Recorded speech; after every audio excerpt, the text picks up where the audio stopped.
Hello, everybody. Welcome back to Spirit Rescue Talk. I'm your host, Amy Major.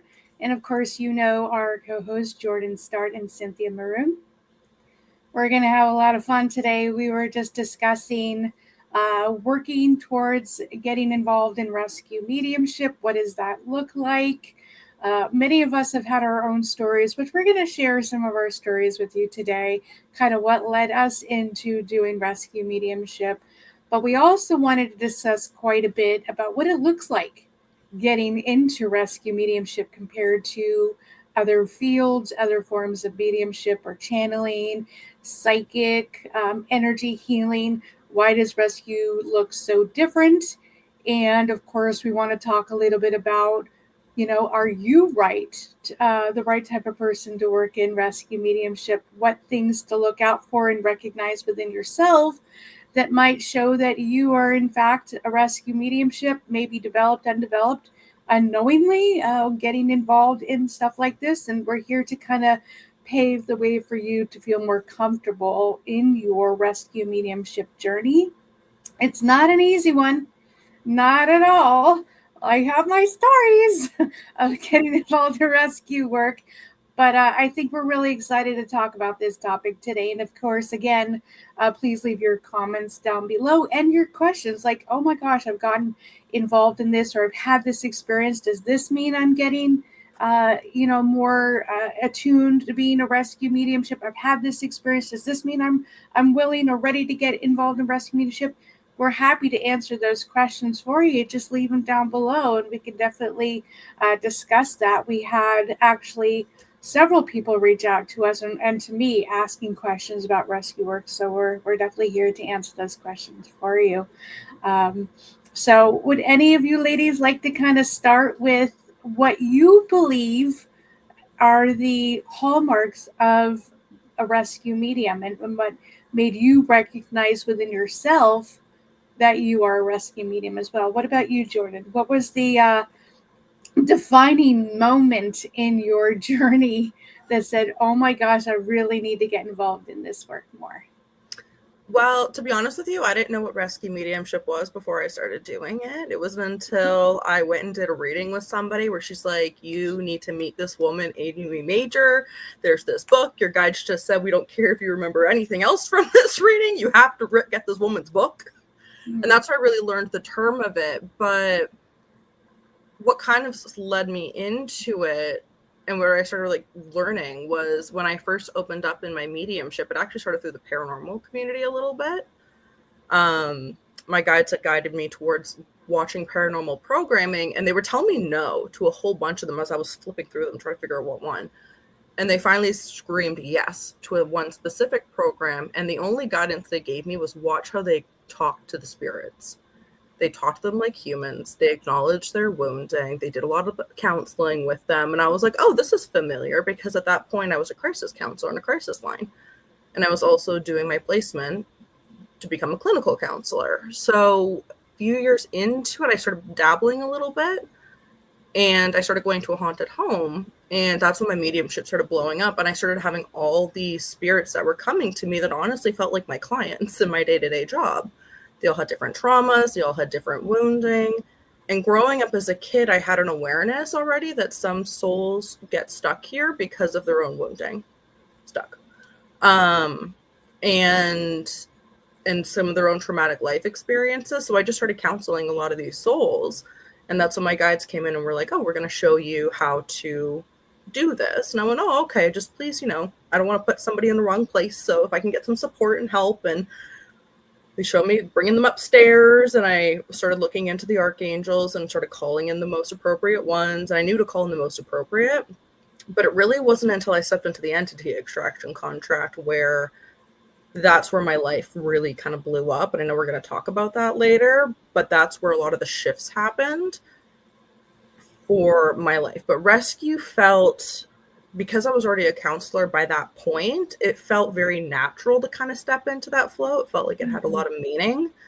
So it wasn't the big blow up at the time, but when the entity removal stuff started coming in and I started connecting with different forms of entities, manifested or ones with different levels of consciousness, ETs, really nasty human souls that were earthbound for a long time, all different things. That's when things sort of shifted, and that's when I looked up to do it. But And spirits are jumping into your recorder. I know. We keep it weird here. But when I was thinking about like the qualities, the characteristics of like what brought me into the work, I always was really interested on why people did the things that they did. So trying to understanding the underlying things that were kind of going on, reading between the layers, essentially. I was always a big advocate of work on your own stuff, work on your own healing. Whatever you're holding is probably not your own. It's probably a perception that the world or life experience has given to you, and it's not who you really are, which is why I went into the counselor role. But I was a really big, nothing pissed me off more than people trying to take away people's powers and or trying to overstep people's free will. Nothing irritated me more as a kid. So there were certain qualities that I think were, and I know we're going to talk a little bit later about some other stuff, but there were definitely certain experiences that led me to have certain perspectives that I think really primed me for rescue. Wow. Sounds like it. What about you, Cynthia? Well, do you want to like maybe say a little bit about, for people who don't even know what rescue is, do you want to give like a snapshot kind of definition or something like that? How dare they not know? I know, but you know what? They might not. And then I feel like, you know, maybe do that and then I'll go into my spiel. Okay. So for those of you who haven't been paying attention, no, just kidding. Love you all. Everyone's welcome here. Rescue mediumship is a specialized form of mediumship, very different from regular mediumship, where you feel that you're actually attracting spirits that are heavier or denser, more wounded. They come looking for assistance, and you kind of find that you're a beacon. They're just surrounding you all the time, where you've had experiences where these spirits have kind of stepped in, they've hitchhiked in your car, they've kind of found their way into your dreams, and you're like, why are all of these spirits coming to me? What is this? Well, what's happening is you carry the vibrational match of being a medium that specializes in helping wounded souls. These wounded souls, lost souls, confused souls are seeking assistance. So they're searching out energy that is healing and guiding and represents some type of resolution, so that they can release their woundings and their fears and their energy of attachment to the physical world, and they can be able to move on toward the light or into what we say higher states of consciousness. The rescue medium, guides them. To communicate with them. We counsel them in certain forms. It's all not professional clinical counseling, so I don't want you getting worked up about that. This is more just having a friendly conversation, having sympathy, compassion, relating your own personal experiences to that soul, and then working with your spiritual team to assist them or guide them into the light. So rescue mediumship is a wonderful form of spiritual healing for a wounded soul. Yeah. And in terms of like the counseling bit, like I too have been a counselor for many, many years, but you don't have to necessarily have these skills, because when people are at their most vulnerable, they don't remember your counselor strategy and what type of therapeutic approach you're using. People remember whether or not you were kind. That's what they remember. So you just have to be kind. So you're encountering something that's suffering. Don't let your ego get involved, right? And so we're going to talk later about healing and rescue mediumship, and that there's a strong connection there. But don't let your ego get involved. Instead, stay kind. Don't take how they're approaching you personally. See it from a higher vantage point. And then you're offering them validation, just like you would a friend. Yeah, I get it. That makes a lot of sense given where you're coming from. I get that, right? And it's like, would you be willing to do this? Don't try and control them. Be kind. Give them choices. Give them options. And then with the knowledge you have in your training as a rescue mediumship, you're able to kind of facilitate some connection and transitioning into dimensions that are safer for them, that are more restful for them, that are more loving for them, to be able to heal from all of the suffering that they endured and that they experienced. So it is very different. In terms of my own journey, there are some people that have psychic and mediumship abilities that are like, oh yeah, when I was 4 years old, I was talking to grandma who passed over in the house, and everybody thought, what the heck, and they see things. That was not me. Okay. I did not see spirit with my physical eyes, growing up, but I was breadcrumbing myself because I was heavily interested in the mind, consciousness, psychic abilities, seances, connecting with something greater than myself, spirits. Like, I was interested. I was so curious and to know more, not afraid, but curious for experiences. And so I was kind of breadcrumbing myself. That's a term we use a lot amongst each other, where we're getting little seeds of information that are watered later, and then they grow into awareness for us to ponder. But I was really interested in those kinds of things. I was also really interested in the diversity of religion and understanding people's spiritual beliefs, and I would actually read and study on my own, like the different afterlife beliefs or processes in death and dying. That was another thing that I was really interested in. And then later on, kind of when I got into my adult years, I always considered myself intuitive. Like, I just kind of knew things, but it didn't feel psychic to me because it just felt like me. Right. So as I'm, going around, and I felt there was a bit of a blanket over me probably for many years because I was meant to have certain experiences and grow in certain skill sets before this blew open. Right. And so, after COVID hit, my life kind of turned upside down, and it had me looking at things from a different way. And there was a lot of struggle. There was a lot of emotions, a lot of hurt, a lot of processing the way I saw myself, the way I saw the world, the way I saw others in my life. And a year, well, I guess I should say prior to this, I had found Amy's book, and I also found Amy's website. And I don't think that's coincidence, of course, as I'm sitting here today. But, her reading her books, I tell this story all the time, but reading her books, it felt like just truth. Like, I felt like I was reading truth. It felt effortless. It felt like when I read it, it was just like, yeah, like, of course, like, I know this. And, there was very little doubt in my spirit, like in my soul, about the perspectives that she was sharing. And it really drew me to her teachings. And so I kind of hung around her from the peripheral, like subscribing to her email list, seeing what she's up to, going on her website, getting readings, different types of readings or energy healing work from her from time to time.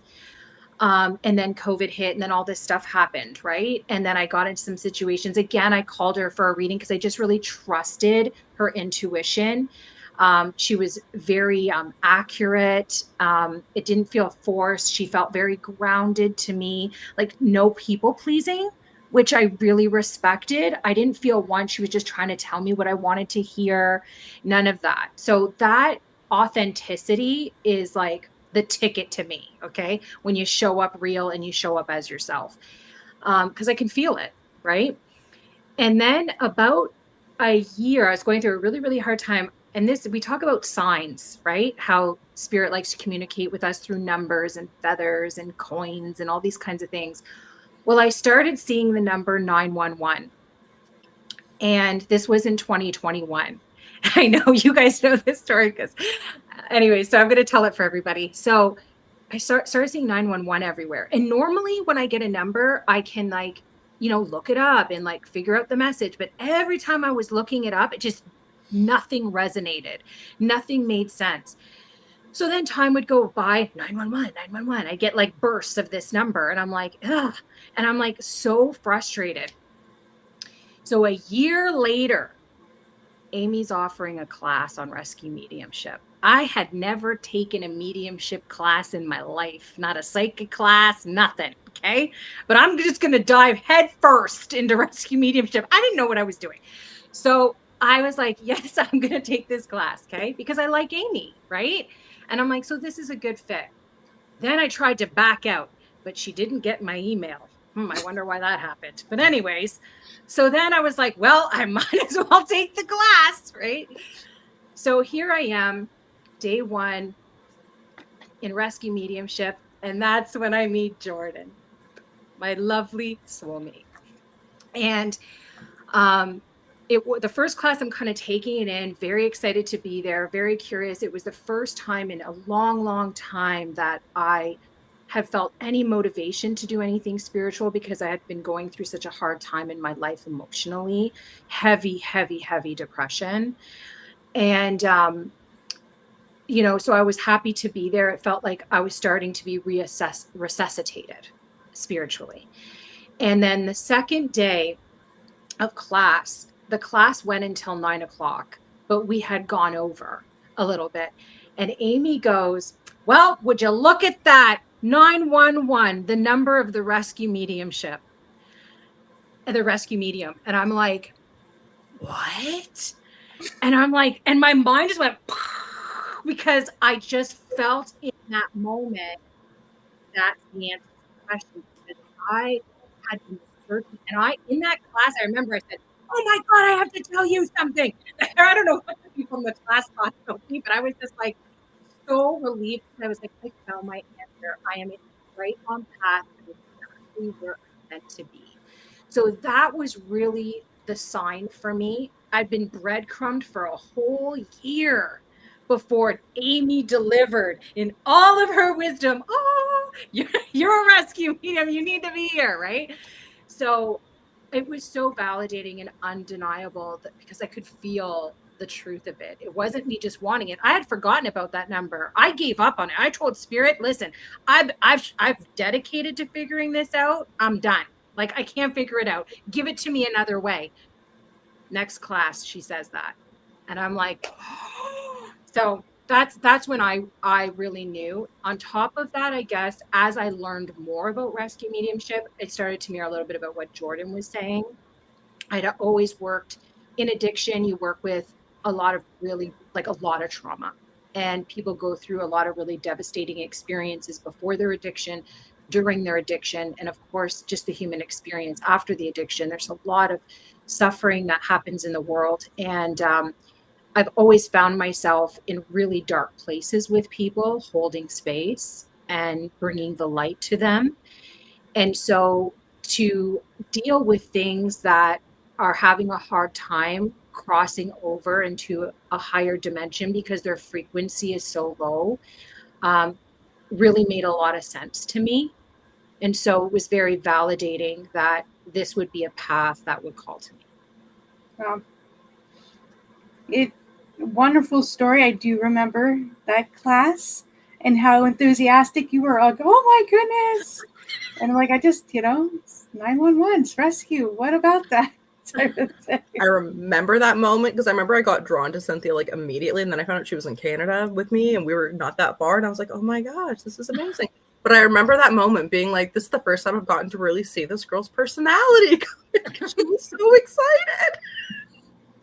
Yeah, many times in my rescue classes, people are really quiet for the first few weeks, and then they start kind of opening up a little bit. So it gives people the opportunity to find their community and people, the like-mindedness, and be able to express their true enthusiasm for rescue work, the reason why they're there in the first place. Rescue mediumship was a very different calling for me. So I will give you a little bit of a quick background on my personal journey getting into rescue mediumship and why I do what I do. Cynthia was talking a lot about her childhood and things that kind of led towards this. Now, you hear of the mediums that are constantly saying, well, I'm having conversations with spirit from a very early age, or I'm seeing spirit standing over my bed. These are children that wake up with certain attunement and a vibrational match to certain spirits, and their guides are allowing them to see these spirits. I don't want you thinking that if that hasn't happened to you, that you are not a medium and that you're not meant to do this work. Yeah. Not a lot of people that get involved in this work have that experience. I did not. I didn't have it. Thank goodness for that, because those of us that get heavily involved in the real heavier, denser forms of rescue mediumship, we wouldn't have been able to handle it as a kid. So I don't want you thinking that you're doing something wrong if you didn't have that type of childhood. The type of childhood I had was more aligned to remembering myself as a soul. I had a lot, and I'm talking a lot, like years after years after years of dreams of my past lives.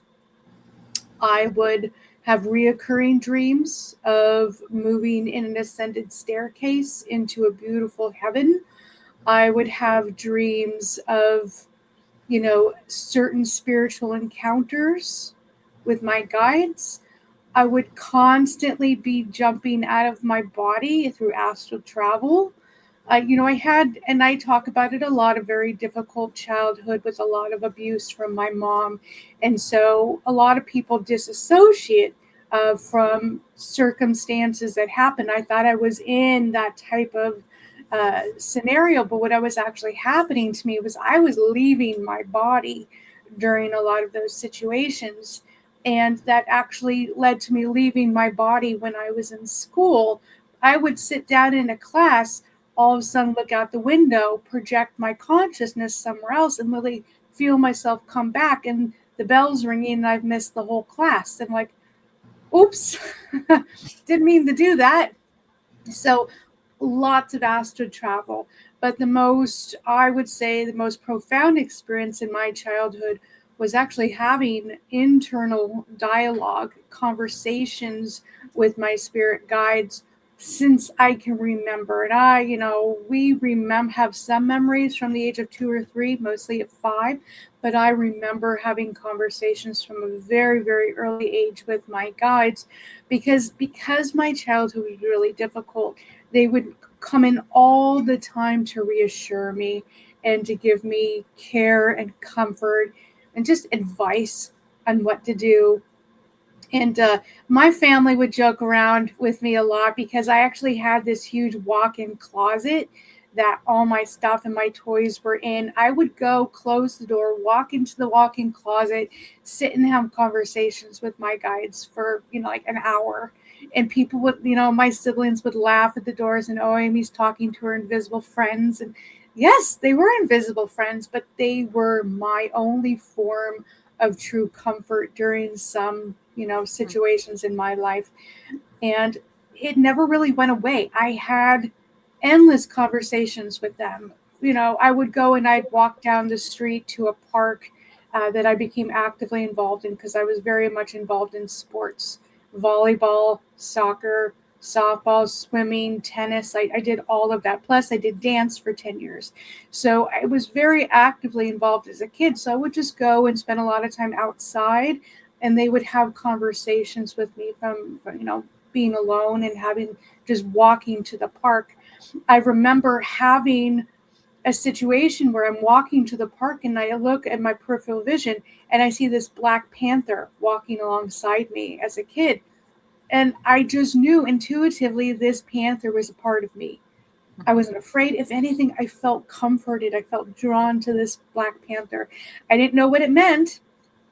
Never knew what it meant.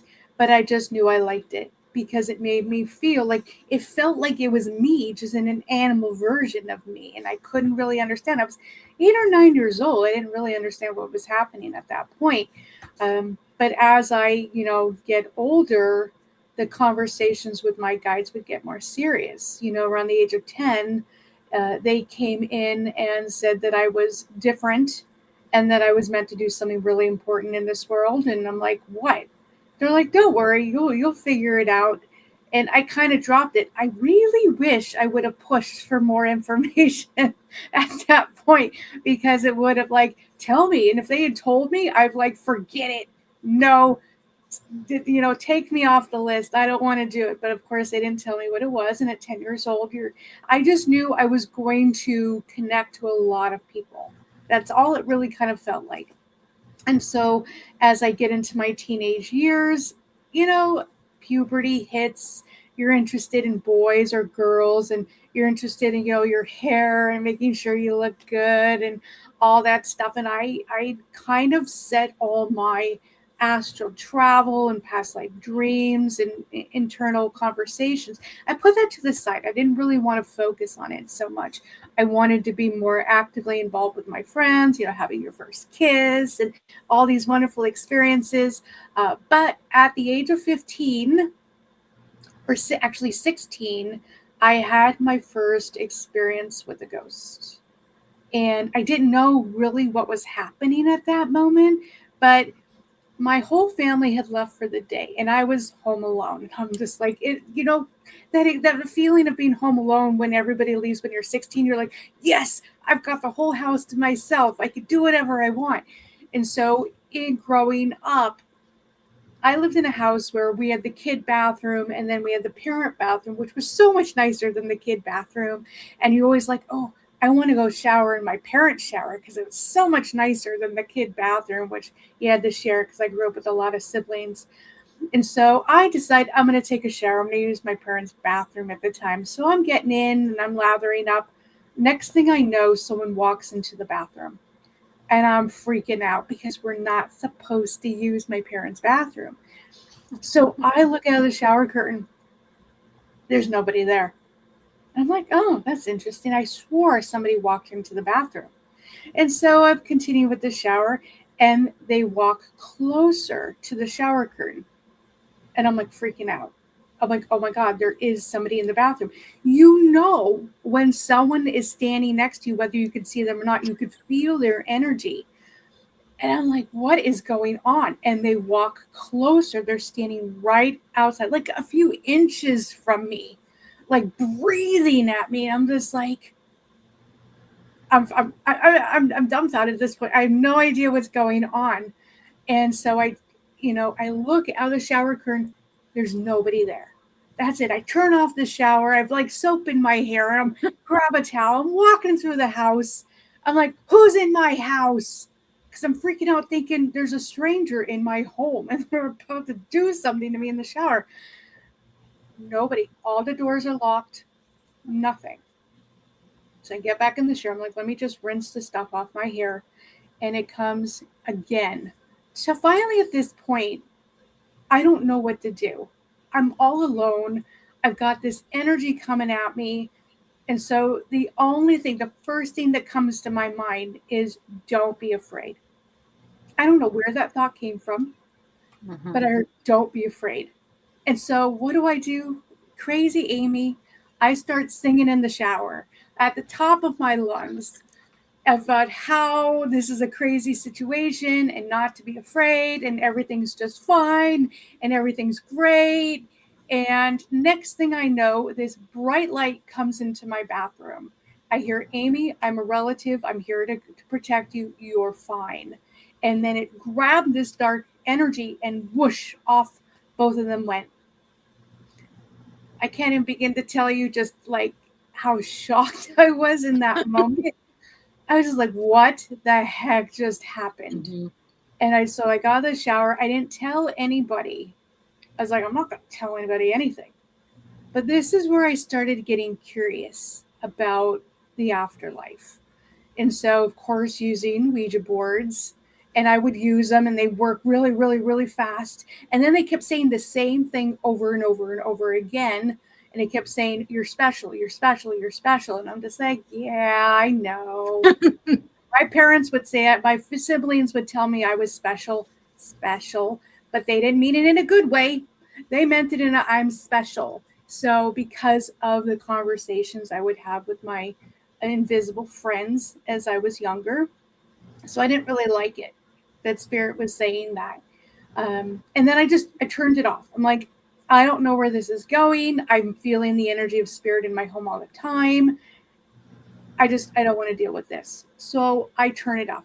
I change my thought process. I take my focus off of it. I kind of grow up a little bit, graduate high school. Well, I joined the Navy. In the Navy.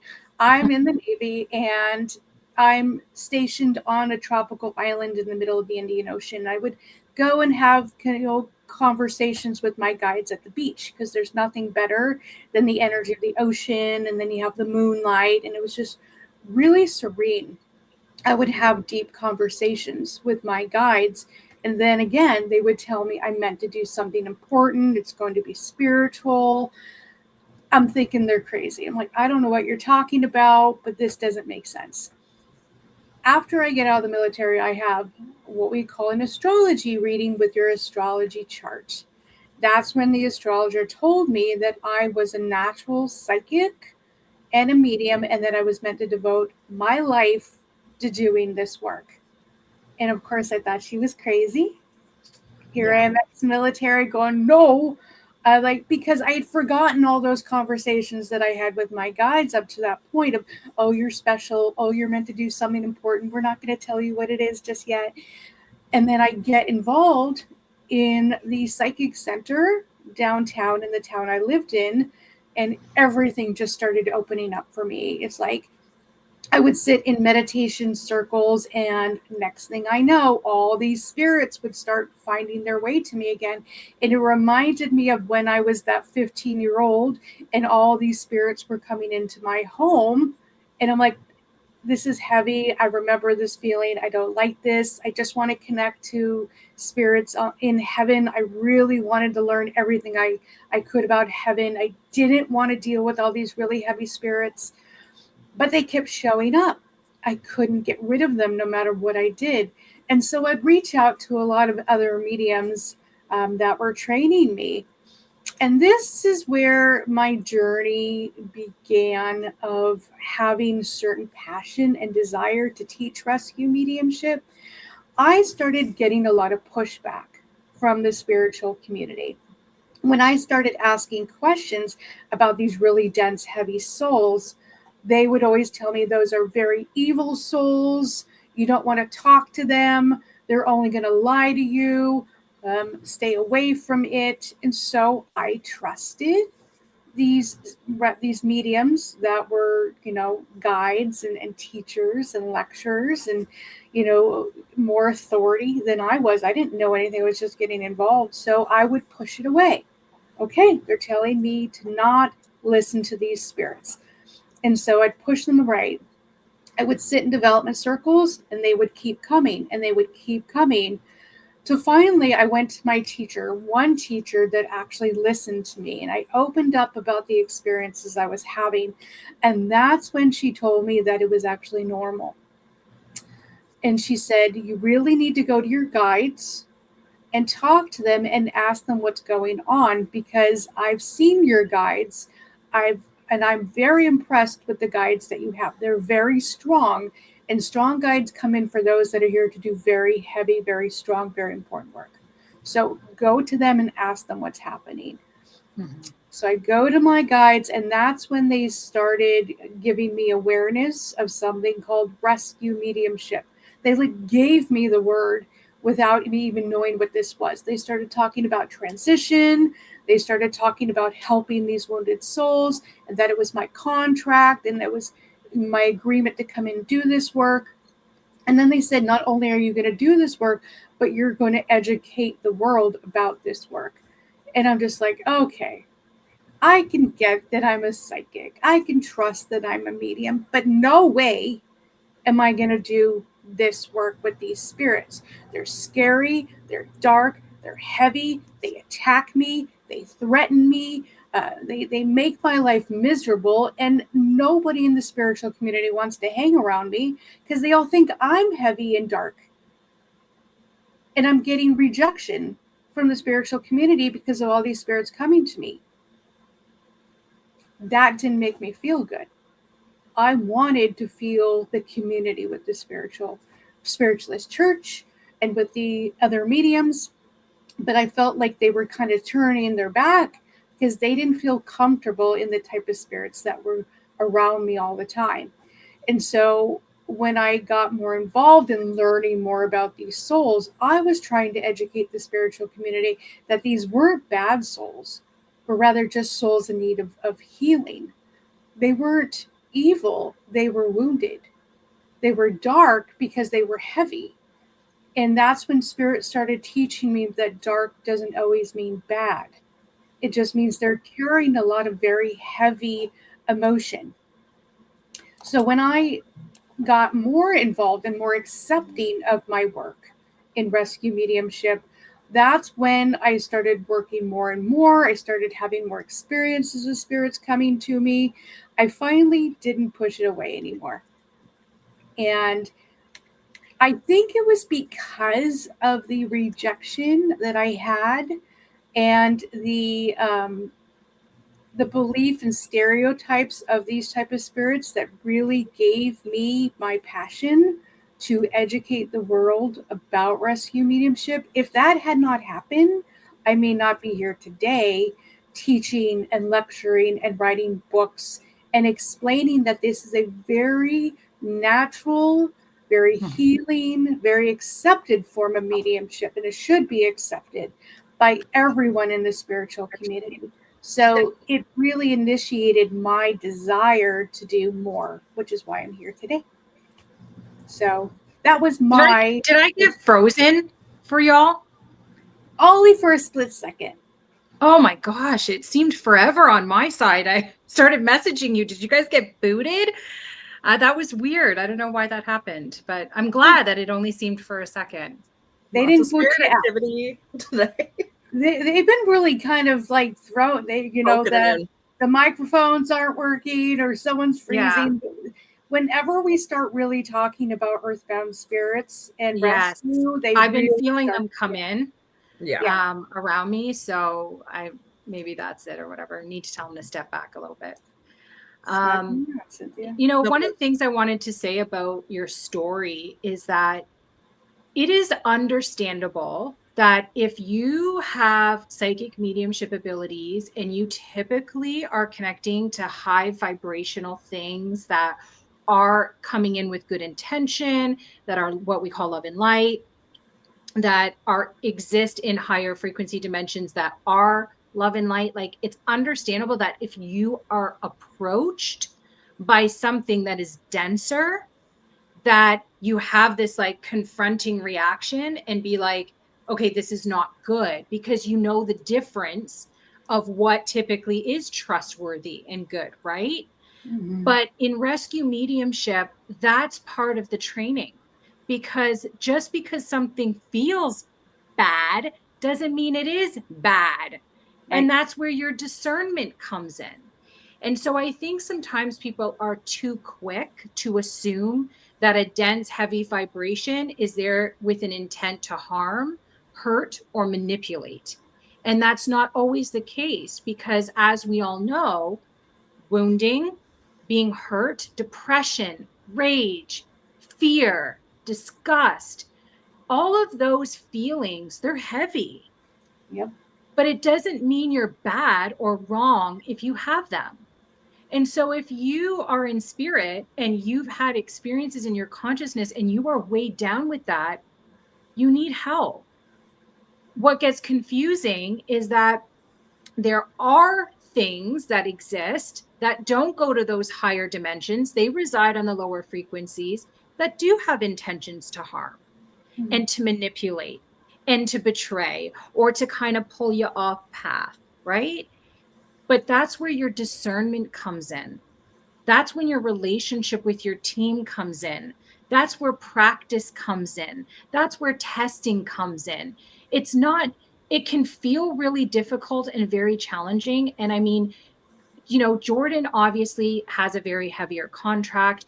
I'm drawn to be around what's heavy. So of course I'm like beelining it for her. I think sometimes there were people in my class that had apprehension about doing work with her for fear of what they would draw into their own space.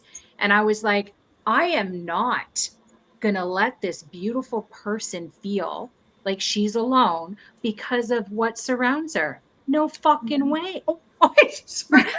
This is an adult show, everybody. Well, you were on the Amy's approved list to work with, Jordan. No wonder why people- Yeah, exactly. She was kind of the gatekeeper and like, okay, you can work with Jordan.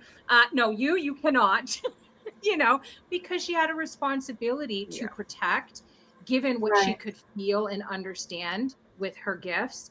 But yeah, so it's not an easy path, and the kind of more challenging your contract is, because it's a spectrum, right? And Amy teaches about levels of earthbounds, from those that are just confused and lost, to those who have a lot of trauma and karma, to those who are starting to kind of become their pain and are more sinister, and then to those that even get darker than that. Okay. So there's like a spectrum. And so you might just be with the confused and lost. And that's a certain kind of heavy, right? But then there's where Jordan, she's at that other spectrum right at the end there, where it's kind of pretty heavy, the heaviest you could probably get. And so in that realm of things, it's the training is different. And one of the really big markers of that is essential to the training, the lower the frequency you go, is actually healing. Because your wounds and your pain and your suffering, they can see it. It's energy. They can read it deeper than what's in your conscious awareness. And if you don't dig deep and do the healing that you need to do in your life, you are vulnerable to the way they will poke, provoke, manipulate. They do that to call you to healing indirectly. It's giving you a choice to feel like a victim or to heal it and take back your power. But it is not easy. It's extremely difficult. And there is no shame in saying, I've had enough, or I don't want to do that, or this is too detrimental to my mental health. There is no shame from spirit if you say, this is as far as I'm willing to go down the frequency. They respect choice. So if you're listening, I don't want you to pursue something because your ego wants to feel strong and like a badass. That is irresponsible. You have to be honest with yourself and say, what are my motivations for wanting to go down that frequency and work with those beings or do those contracts? You have to really ask yourself that and say, and am I willing to be vulnerable with my team or with the light to heal all of the pain and suffering I carry so that it cannot be weaponized against me?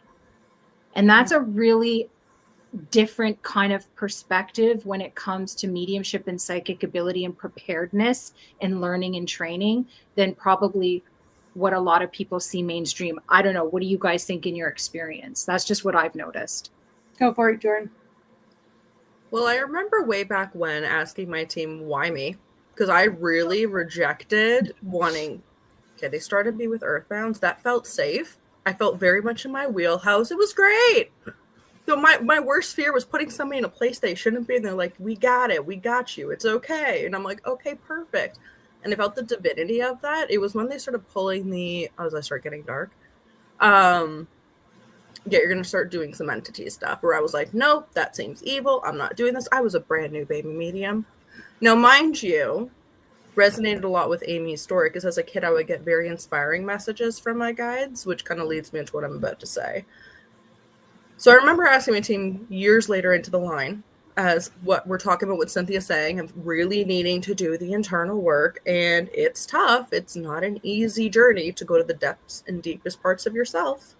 The parts that you've been taught to reject, the parts that you've been conditioned to believe are not you, the parts that there might be some truth in that, or the parts that you've been shown over time are not safe to come out, or you're not allowed to feel or believe, or whatever it may be, the parts that you've been forced to put down for whatever circumstance. So as I'm going through that and trudging all this up and all this stuff is coming up to the surface, I remember going to my guides and I said, why me? Like, what is this? why do people end up in this position? Because I like to know the ins and outs. I like to understand. And I'll never forget it. One of my guides came in and they said, you have no idea how much planning goes into creating the life experience in order to curate your energetic frequency. And with that comes in this download of me being in utero and having entities swirling around my mother. And they're explaining to me, they're like, this is embedded in your DNA to do this role. Then they're showing me as a kid having entities come in. Well, when I started getting older, abuse. Different abusers at different phases in my life, but probably for the first 25 years of my life, one after another, after another, after another. There's no break. My guides used to come in and I just thought I had a really good internal monologue because unlike Amy who didn't push questions, I was like, what do you mean I'm special? What's that about? What's happening? And I'll never forget, they were like, well, you're going to do something important. I'm like, but what is that?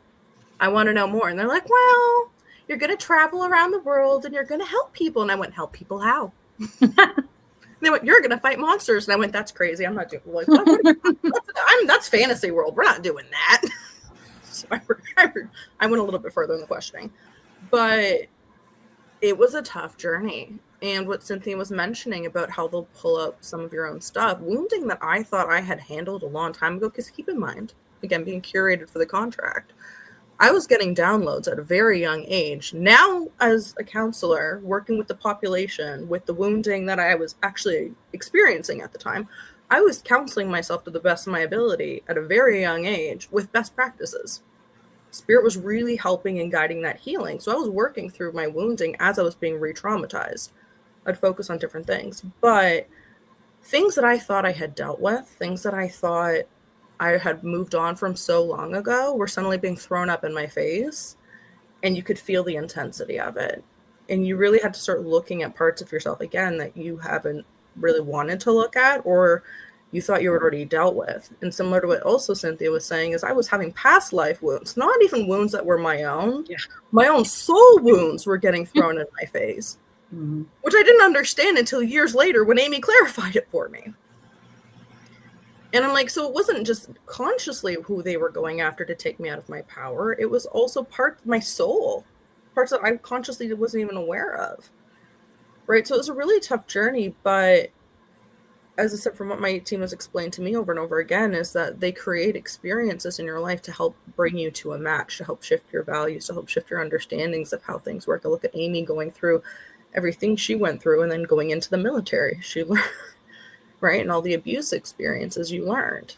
Right. And so It's not a coincidence always. There's a lot of work that goes into it. I don't know if you guys have anything else to say on that, but there's a lot that goes on their end. There's a lot that goes into the formation of your purpose. And I was just telling the ladies before we got on, I said, look, I was born on Memorial Day, on the bicentennial year of the United States. I was in the military, and my last name is Major, which is a military rank. I have military written all over my energy. And when I got involved in rescue mediumship from the get-go, I was immediately surrounded by very dark spirits, because my contract also involved dealing with all forms of earthbound spirits, even ones that have morphed and become something very dark, less of a human soul. And then even less than that, into the demonic entities. I have done all of that. I also got involved in reptilians, interdimensionals, multidimensionals, ETs, AI, you name it. They were all brought to my awareness. Celestials, deities, masters. Yeah. Everything that you could imagine and everything you couldn't imagine is out there. And being a rescue medium can shift your vibration into realms in the astral plane that are beyond the spirit world, which we call heaven, and into other realms and dimensions that hold other forms of entities that may or may not be here for our highest and best. So me being military and seeing my past lives, and there's a lot of fighting, a lot of military, a lot of protection in many of my past lives. So I knew this was just a continuation. This contract I had today is just a continuation of all the experiences I've had in other lives, because it's what my higher self wanted to present and to be and to learn in this world. Because I asked the same question Jordan asked, why me? What was God thinking when they set up with this contract? And the answer was, what makes you think this is your first time? Yeah. And I was like, oh, okay. They're like, you've been doing this more than you could possibly imagine. You're just doing it now on the earth during the time of the ascension, because we're shifting in vibrations and we're seeing more earthbound spirits than we ever have before. We're using this shift of vibration as opportunity to gather more and more rescue mediums to help these souls move into light now that we have more awareness of them and they have more awareness of us. So my guide said that we need to get more and more mediums on board with rescue mediumship now, more now than ever before, because of the ascension. So everyone seems thinking the ascension is about raising our vibration. And it is, but the earth is raising its vibration. We're rising into the astral plane and above. Because we're now shifting more into the astral plane, more and more people are seeing all the spirits that reside in the astral plane.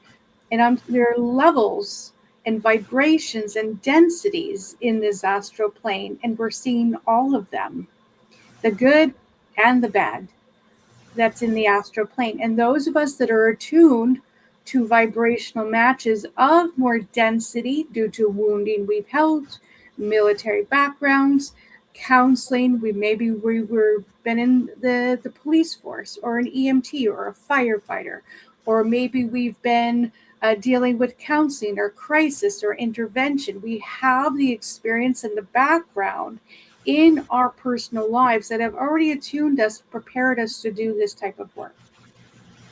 Many people that get involved in rescue mediumship have regular jobs protecting and counseling and guiding and teaching, because that is who we are as a soul. So if you know that you're already doing these type of roles in the real world or physical world, then you just carry that over and do that work in the spiritual world as well. There's nothing wrong with what you're doing. If there are wounded people here in the physical world and it's helping people, then you could do the same for wounded souls that are in the spiritual world. Yes, we have helpers, guides, angels, masters that are trying to do this work. We don't work to do it for them. We work and do it with them. We work in a team. We work with a community in the spirit world. And so they're having us help them, not doing it for them. And there's a lot of, biases and belief systems that we're getting in the way. I want to tell you, we're not, if we're doing it correctly. Doing it correctly is listening to our guides, listening to the angels, listening to the earthbound spirits guides, and working with them and working as a channel to present information from the spirit world that they know the spirit will be receptive to. And we go a little bit into that counseling. How do you know what to say? Well, as a medium, as a channel, you're channeling the right words at the right time, saying, and there's so many rescue mediums that say, I don't know why I'm saying this, but it just feel like compelled to say this, or it's just kind of coming through me and it seems to be the right thing at the right time. That's because you're not working alone. You're just boots on the ground in a physical form, in a vibrational match that can get that spirit message to that soul. So you don't have to worry so much about the things you're going to say or the things you're going to do. Just become open to wanting to be helpful, work with your spirit team, and they will guide the way to do the rescue mediumship. And we did talk a lot about, the different types of earthbound spirits. I don't want to scare people out there and say at the moment you get involved in rescue mediumship, you're going to be surrounded by all these dark entities. That's not the way it works. Remember, we were talking about that attunement. Some of you are attuned to higher vibrations where you do connect to the spirit world in the light, but then you can also connect to what I call level 1 earthbound spirits, which are earthbound spirits that don't have a lot of crisis or wounding, but rather they're more kind of lost or confused or unsure about the transition process. And so many of regular mediums are getting involved in rescue work just to kind of be that guiding light. It says, okay, I already know how to connect to the other side. Let me be the mediator between the light and this spirit that's lost, and I can help them in that transition process. It doesn't mean you're going to connect anything dark. It doesn't mean you're going to be attacked. It just means you're doing a little extra help because mediums are healers. So you're immediately going to be attracting wounded souls. Not all wounded souls are bad. That's my perspective of that. Yeah. I was feeling the same thing, like what you were talking, like I wanted to make sure to say to people, if you're watching, just because we're talking about heavier things, that's why I said there's a spectrum. Sometimes there are people who specialize in rescue work that really focus on children, and helping children that are lost in soul form to reconnect them with their families and their loved ones and their angels and their teams on the other side. All aspects of spirit work has honorability to it. You don't have to be doing the heaviest of the heaviest in order to feel that is honorable. There's honorability in doing any work at all that is based in love and care and concern and kindness. Like, don't put that on yourself. And when you, like Amy was talking about, being worried about what to say, I know a lot of people get caught up on that, but that's a wound of being perfect, or that is a wound of not feeling like you're prepared, or embarrassment, or being less than, or failure, a fear of failure, or something like that. If you're being called and kind of directed to get into these situations, you've got all the ingredients to do it. If you were going to bring more harm, they wouldn't be having you in that position. So just trust yourself. You're going to be okay. Just easy does it, but do it, one day at a time and all that. I don't know why we seem to think that we have to be perfect in order to be valued or valuable to the earthbound soul or any form of mediumship. We have such high expectations of our work that we raise the bar so much that it's sometimes unobtainable. We can't be perfect in the work we do. And many of my students come to me and they're like, oh, I'm not doing this right. Or sometimes I can't connect, and they're so hard on themselves. And I said, are you putting the effort in? Are you opening up your heart and you're stepping up to do the work? Great. That's all that's required of you, is to just try. We're not always going to be perfect. We're not always going to have the perfect reading. We're not always going to have the best rescue. We're going to stumble over our work, because even though there's books, there's experience, there's masters out there to do this work. We're not here to all be masters in mediumship. We're just here to share our love with each other. Stop trying to be the master. Just be the medium. Being the medium means you care. Being the medium means you want to actually try to help another soul. That's all that's ever asked of you. So we need to get out of this high expectation of thinking it has to be the perfect experience at the perfect time. We have to know everything before we even try. I mean, did we think of that when we were taking our first steps, or when we were riding a bike or learning how to drive a car? Hopefully some of us got a little bit better when we got our license. But it's like we try and we try and we try, and we're not always going to get it right. That doesn't mean that you need to stop or give up or walk away or say, I can't do this.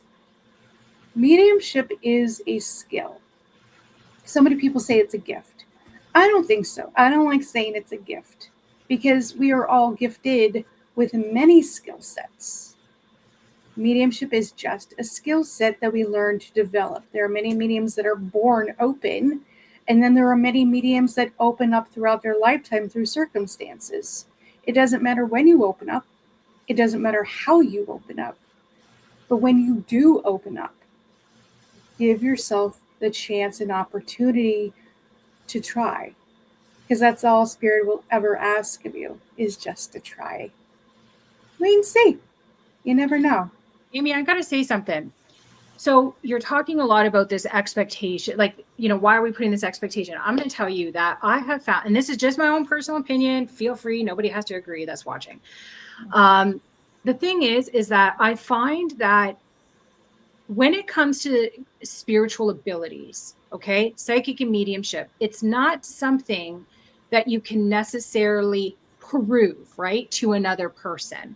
Like what you're seeing and what you're getting. And when you're learning, people make mistakes for the very reason that you're saying. When you walk, you stumble. When you learn a new language, you don't always pronounce things in the way they're meant to be pronounced. Nobody's looking at you and going, "Oh my God, haha, you're failing. You're terrible at that. You're not learning a new language." No one says that to you. Fraud. You're taking advantage of people. Yeah. Right. But if you're claiming to have psychic and mediumship abilities, people, if you're not perfect, people are like, she's not the real deal. Nope, she's a fraud. Nope, I talked to that person one time and they got all this wrong and blah, blah. It's like, it's still a skill that you're building. And I think there is a really unfair expectation on people who have psychic and mediumship abilities that if they are not perfect, that they're disingenuous or they're manipulative or there's something else. Everybody is different on how they get messages. Everybody's clear abilities are different. The way their intuition works, the way it's reflected in their soul and their energy, their abilities, their gifts. Sorry, I call some of them gifts. And, it's like, if you're watching this and you know somebody that is working on this in their life, look at it like they're learning a new language and give them grace. It does, I have found that you misinterpret things and that's normal. This is not something that people are usually used to. It's a very different way of communicating. In the 3D, I am a strong communicator. But when I was trying to transition and communicate, I was so frustrated because I couldn't use the same strengths that I used with people that I do in spirit. It's completely different. I felt like a newbie. I felt like a baby. I was stumbling all over the place. I was frustrated because I'm like, I am a veteran here when it comes to helping people through wounding. But over there, it's completely different. So I just want to say that I understand where that pressure comes from. But please, if you're watching this, just be a little bit more fair. And most of the time it comes from a lack of understanding. But if nobody is giving you that grace, give it to yourself for all the reasons that we've talked about. I want to add to exactly what Cynthia is saying. I remember going to rescue circles, some of them with Amy, and everyone was seeing a spirit. I was not seeing that spirit. I was seeing something completely different. And I remember feeling so insecure because everyone's getting the right spirit and here I am. Am I making this up? Am I getting the wrong one? Like, what am I doing wrong? And it wasn't until another woman stepped in and said, so I'm seeing this one and she's describing, and I'm like, that's the one I'm seeing. My vibrational frequency was different than where the other mediums were situated at. So here I am internalizing that I can't do this. I should quit now because clearly I can't do this. I'm not doing what everyone else is doing. I'm wrong. And I was not wrong once. I was actually very correct. My own perception, my own limitations kind of got in the way of that. And then on top of that, I also want to acknowledge that every soul is so different. And that's what we talk about on this podcast, the importance of community, but also recognizing that everybody does things very differently. Right? The amount of people I would go to, similar to Amy, there was, well, you need to work on your wounding. You need to work on this. You need to work on that. You're so dense. You're so low. There's something wrong with you. And my guides would come in and go, this person doesn't know what they're talking about. They're not talking to us. And I'm like, okay, all right. But or they would instruct me to do things. And my guides would come in and say, that's not going to work for you. Here's what we want you to do instead. Because my soul had its own strengths. Yeah. I had my own strengths. I had my own abilities as an individual. And that was one thing I remember a long time ago really appreciating about Amy, is that she went to my guides and she acknowledged, this is not how I do things, but this is what's going to work best for you and your soul and your soul's experience and the skill set that you brought in. And as I said, we've said it before, there's 1,000,001 ways of doing this. And that just leads into that perfectionism, because we're so used to in the 3D structure of this is what you need to do in order to get that check mark of approval. But that's not how it works in the spirit world. So our expectations of the spirit world is very different than what we expect in the 3D. I do want to say that we did receive a very interesting email from a viewer, and I'm very grateful for your email. And she brought up a topic that we've been talking about, and we're going to be considering bringing it up on a future show. So I just don't want you to think, if you're watching, that we didn't get it. We did. And you put a lot of thought and effort into the email, like I can tell. And I just want to thank you for that.